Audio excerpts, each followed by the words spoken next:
Hello friends, सभी को good morning. उम्मीद है सब लोग अच्छे होंगे। आज हम बात करते हैं 9/3/2026 के करंट के जितने भी क्वेश्चन बनेंगे आज हम इस वीडियो में डिस्कस करेंगे। बात करते हैं आपके लिए 13 क्वेश्चन और 10 क्वेश्चन बहुत ही ज़्यादा इंपॉर्टेंट होने वाला है, तो उसको मिस मत करिएगा।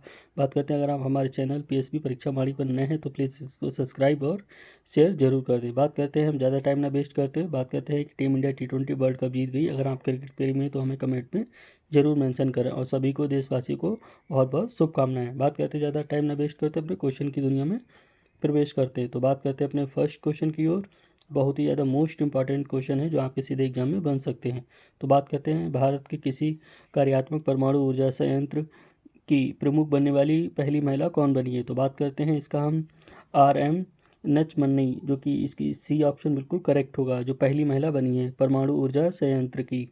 बहुत ही ज़्यादा इंपॉर्टेंट क्वेश्चन है। कुछ और बात करते हैं इनके बारे में कि RM नचमन्नी को मद्रास परमाणु ऊर्जा स्टेशन का स्टेशन नियुक्त निर्देशक किया गया था। वह भारतीय परमाणु ऊर्जा निगम लिमिटेड में इस शीर्ष पद तक पहुंचने वाली पहली महिला हैं। बात करते हैं कि मद्रास परमाणु ऊर्जा स्टेशन, जो कि तमिलनाडु के कलपक्कम में स्थित है। बात करते कुछ और, यह उपलब्धि विज्ञान और प्रौद्योगिकी के क्षेत्रों में महिलाओं की बढ़ती भागीदारी को भी दर्शाता है। कुछ और बात कर लेते हैं कि भारत वर्तमान में अपनी परमाणु ऊर्जा क्षमता को 2021 तक 22,480 मेगावाट तक बढ़ाने की योजना बना रहा है।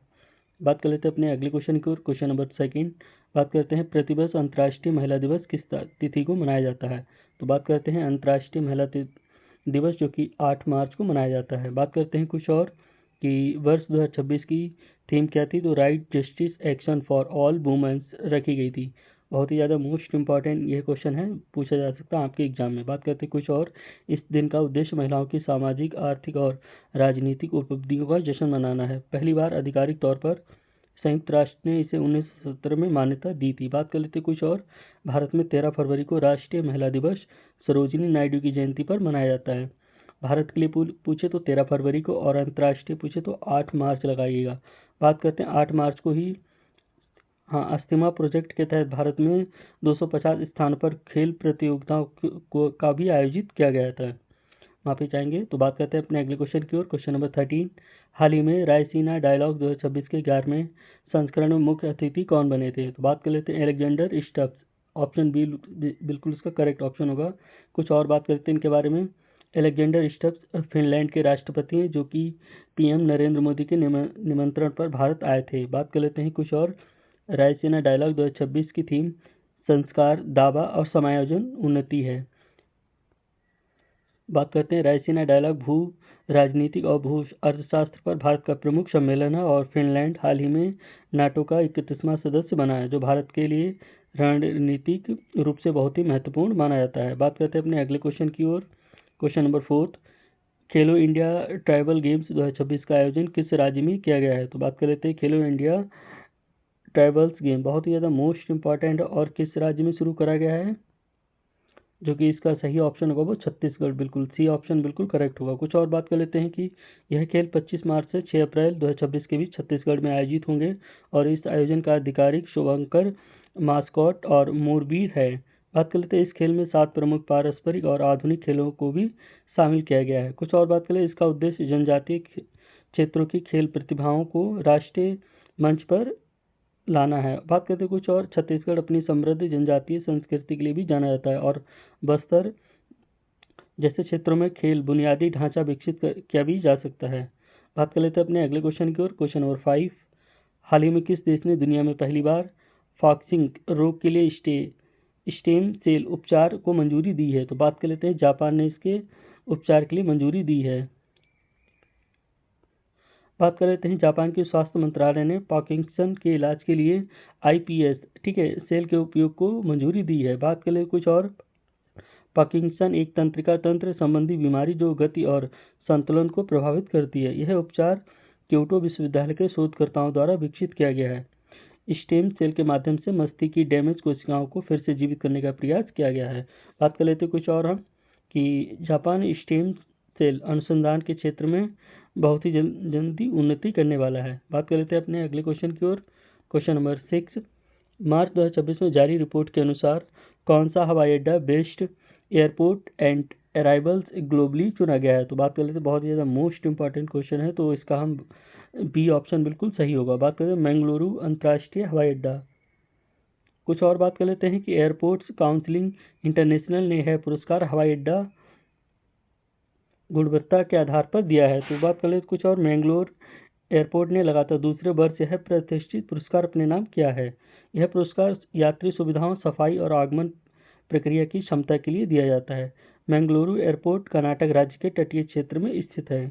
कुछ और बात करें, इसका जो रख रखाव है और साफ सफाई वो अडानी ग्रुप के द्वारा देखा जाता है। बात कर लेते हैं अपने अगले क्वेश्चन की ओर। क्वेश्चन नंबर 7, 9 मार्च 2024 को भारत के किस शहर में ग्लोबल एग्रो टेक शिखर सम्मेलन का आयोजन किया जा रहा है? तो हैदराबाद राज्य में इसका आयोजन किया जा रहा है। बात कर लेते हैं, इस शिखर सम्मेलन का मुख्य फोकस खेती में आर्टिफिशियल इंटेलिजेंस एआई का उपयोग करना है और इसका उद्घाटन केंद्रीय कृषि किसान कल्याण मंत्री द्वारा किया गया था। कुछ और बात कर लेते हैं, इस सम्मेलन में 20 से अधिक देशों के कृषि वैज्ञानिकों और स्टार्टअप ने भाग लिया था। बात कर लेते हैं कुछ और, हैदराबाद को भारत का सीड हब भी कहा जाता है और भारत सरकार ने 2030 तक कृषि निर्यातों को $100 बिलियन तक ले जाने का लक्ष्य रखा हुआ है। बात कर लेते हैं अपने अगले क्वेश्चन की ओर। क्वेश्चन नंबर 8, मार्च 2026 में 5वीं एशिया प्रशांत आर्थिक सहयोग शिखर सम्मेलन का मेजबान कौन सा देश रहा है? तो बात कर लेते हैं, इसका जो रहा है वो वियतनाम इसका करेक्ट ऑप्शन होगा। बात कर लेते हैं, सम्मेलन का मुख्य विषय हरित व्यापार और डिजिटल परिवर्तन था। एपेक्स की स्थापना 1989 में हुई थी। इसमें कुल 21 सदस्य देश भाग ले रहे हैं। बात कर लेते हैं, भारत एपेक्स का पूर्ण सदस्य नहीं है, केवल पर्यवेक्षक है। वियतनाम के हनोई में यह आयोजन हो रहा है। चलिए हम अपने बात कर लेते हैं अगले क्वेश्चन की ओर। क्वेश्चन नंबर 9 बहुत ही ज़्यादा मोस्ट इंपॉर्टेंट क्वेश्चन है। हाल ही में सूर्य किरण युद्धाभ्यास का 8वां संस्करण भारत और किस देश के बीच आयोजित हुआ है? तो बात कर लेते हैं कि भारत और नेपाल के बीच यह आयोजित हुआ है। तो बहुत ज़्यादा मोस्ट इंपॉर्टेंट क्वेश्चन है, सूर्य किरण युद्धाभ्यास का 8वां संस्करण भारत और नेपाल के बीच आयोजित हुआ है। बात करते हैं इसका आयोजन मार्च 2026 के पहले सप्ताह में पिथौरागढ़ उत्तराखंड में आयोजित होगा और यह एक वार्षिक द्विपक्षीय सैन्य अभ्यास है। इसमें दोनों देशों की सेनाएं पहाड़ी युद्ध कौशल का आदान प्रदान करती हैं। कुछ बात कर लेते हैं, भारत और नेपाल के बीच 1950 की शांति और मित्रता संधि महत्वपूर्ण रही है। बात कर लेते हैं कुछ और, इसका पिछला संस्करण नेपाल के क्षेत्र में आयोजित हुआ था, तो इस बार इंडिया में आयोजित हो रहा है। बात कर लेते हैं क्वेश्चन नंबर 10, हाल ही में आस्कर 2026 में किस भारतीय डॉक्यूमेंट्री फिल्म ने सर्वश्रेष्ठ वृत्त चित्र का पुरस्कार जीता है? तो बहुत ही ज़्यादा मोस्ट इंपॉर्टेंट क्वेश्चन बन जाता है आपके एग्जाम में। बात कर लेते हैं, इसका जो ऑप्शन होगा वो डी, गंगा दर्शन। यह फिल्म पूर्वोत्तर भारत की नदियों के संरक्षण पर आधारित है और इसके निर्देशन को बेस्ट डायरेक्टर की श्रेणी में भी नामांकन किया गया है। यह फिल्म ऑस्कर जीतने वाली तीसरी भारतीय डॉक्यूमेंट्री बन गई है। 98वें अकादमी पुरस्कार का आयोजन लॉस एंजलिस में आयोजित किया जा रहा है। बात करें तो भारत की ओर से आधिकारिक प्रविष्टि भी इसी फिल्म को मिली हुई है।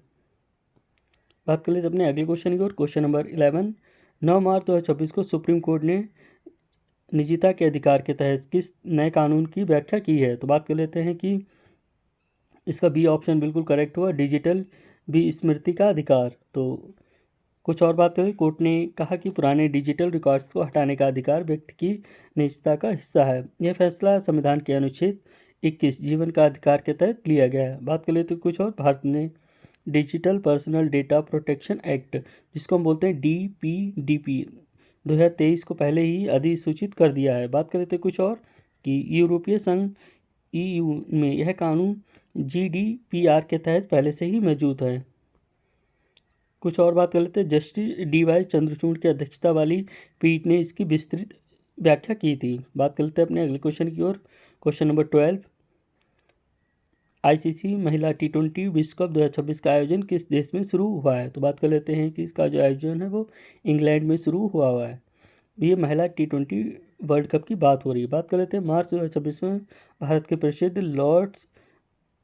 में इंग्लैंड के प्रसिद्ध लॉर्ड्स मैदान पर इसका भव्य उद्घाटन हुआ है। इसमें कुल 12 टीमें हिस्सा ले रही हैं और भारतीय टीम की कप्तान हरमनप्रीत कौर जो कि भारत की कप्तान है। और बात करें, पिछला विश्व कप दक्षिण अफ्रीका में आयोजित हुआ था जिसे ऑस्ट्रेलिया ने जीता था। महिला क्रिकेट को बढ़ावा देने के लिए ICC ने समान पुरस्कार की राशि देने की भी घोषणा की है। बात कर लेते हैं अपने अगले क्वेश्चन की ओर। क्वेश्चन नंबर 13, 9 मार्च 2026 को चर्चा में रहा है कांगो वायरस का प्रकोप सबसे पहले किस राज्य में देखा गया है? तो बात कर लेते हैं, इसका जो प्रकोप है सबसे पहले गुजरात में देखा गया। बहुत ही ज़्यादा मोस्ट इंपॉर्टेंट क्वेश्चन है, अब ये रेलवे के एग्जाम में पूछा गया था। बात कर लेते हैं क्रीमियम कार्गो हेमोरेजिक फीवर एक टिक जनित वायरस है और स्वास्थ्य मंत्रालय ने इसके लिए विशेष निगरानी दल, जिसको हम SIT गुजरात भेजा गया है। बात करते हैं, यह वायरस जानवरों से इंसानों में फैलता है और विश्व स्वास्थ्य संगठन WHO ने इसे उच्च प्राथमिकता वाली बीमारियों की श्रेणी में रखा हुआ है। बात कर लेते हैं कुछ और, इसकी जो जब इसमें हो जाता है तो इसकी जो मृत्यु दर है वो 10 से 40% के बीच रहती है। बात कर लेते हैं अपने अगले क्वेश्चन की ओर। क्वेश्चन नंबर 14, हाल ही में हुए ICC mains T20 world cup 2026 का विजेता कौन रहा है? तो बात कर लेते हैं कि इसमें जो हमारी टीम इंडिया 2026 का T20 वर्ल्ड कप जीत गई है और इससे पहले 2024 का हुआ था, वो भी टीम इंडिया जीती थी। बात कर लेते हैं कि इसमें इन्होंने न्यूजीलैंड को हराया है। उप विजेता कौन रहा है? न्यूजीलैंड। और फाइनल मैच की तारीख 8 मार्च 2026 थी और जो कहाँ पर हुआ था? नरेंद्र मोदी स्टेडियम में हुआ था और भारत ने न्यूजीलैंड को लगभग 96 रनों से हराया है। भारत का यह T20 वर्ल्ड कप तीसरा रहा है। इससे पहले 2007, 2024 और 2026 में भी भारतीय टीम यह खिताब अपने नाम कर चुकी है। बात कर लेते हैं कि इस टूर्नामेंट का आयोजन इंटरनेशनल क्रिकेट काउंसिल, जिसको हम ICC के द्वारा बोलते हैं, आयोजन किया गया था। तो दोस्तों, आज की यह करंट अफेयर थी। अगर यह अच्छी लगी तो हमें कमेंट में जरूर बताएं और अगर हमारे चैनल पर नए हैं तो प्लीज़ इसको सब्सक्राइब और शेयर जरूर करिएगा। Thank you so much. मिलते हैं अपने अगले वीडियो में। रोज डेली आपको करंट अफेयर की इस चैनल पर वीडियो मिलती रहेंगी, तो प्लीज़ सब्सक्राइब और शेयर जरूर करें। Thank you so much.